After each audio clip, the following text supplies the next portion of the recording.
The woman whose death was celebrated is the same woman who broke Britain's backbone.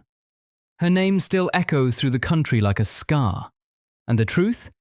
Britain never recovered from what she did. Not the economy, not the working class, not the national identity, and definitely not the anger boiling today.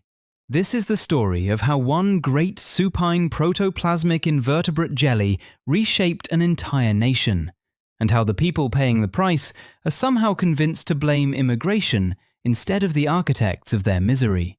Before Thatcher came to power, Britain was far from perfect, but it was balanced. Industries everywhere, coal mines, steelworks, shipyards, millions of stable, skilled, union-backed jobs, communities with identity, purpose, solidarity, an economy built on making things, not financial speculation. Working-class people had power, real power, and those in charge didn't like that. Thatcher didn't fix Britain, she transformed it by tearing out its industrial heart. Her policies had a mission: break the unions, break the working class, break community solidarity, and create a new Britain built for the wealthy and the financial elite. Factories didn't fail, they were cut off. Mines didn't collapse, they were deliberately shut down. Entire towns were destroyed in slow motion. Thatcher didn't defeat the miners with policy, she defeated them with strategy, with police force, and with calculated starvation. She stockpiled coal for a year. She prepared the police like an army. She portrayed working men defending their jobs as the enemy within. When the miners fell, it wasn't just a labour dispute. It was the moment the working class lost its shield and the elites gained permanent dominance. Then came the Big Bang, the deregulation of 1986 that turned London into a global financial casino. Speculation replaced production.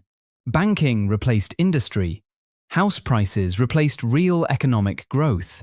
A country once built on labour became a playground for financiers.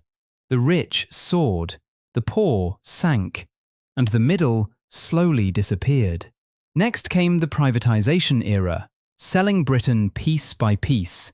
Rail, energy, water, telecoms, housing, all sold off.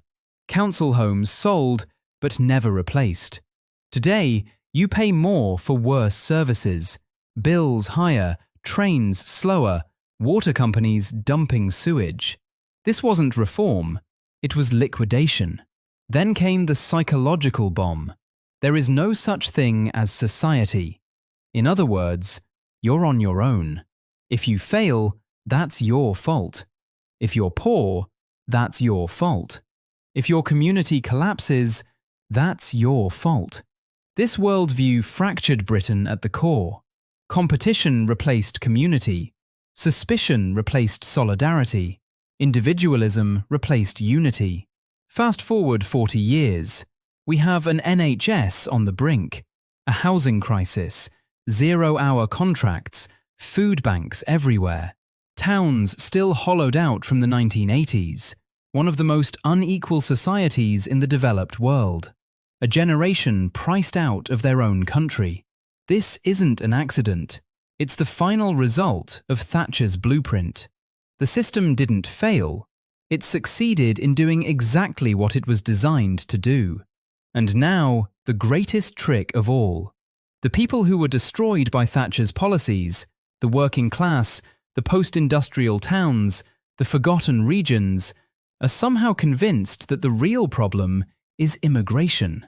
Convenient, isn't it? Immigrants didn't close the coal mines. They didn't privatize the railways. They didn't deregulate the banks.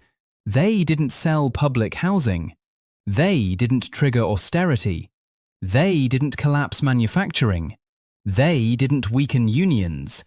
They didn't raise tuition fees. That was government policy. That was Thatcherism. And every government since has quietly continued her model. The working class was robbed and then told to blame the wrong people. 40 years later, Thatcher is gone, but her ghost still rules the country. her policies, her worldview, her economic architecture, and the people paying for it are the people she targeted in the first place. Britain didn't just break, it was broken deliberately.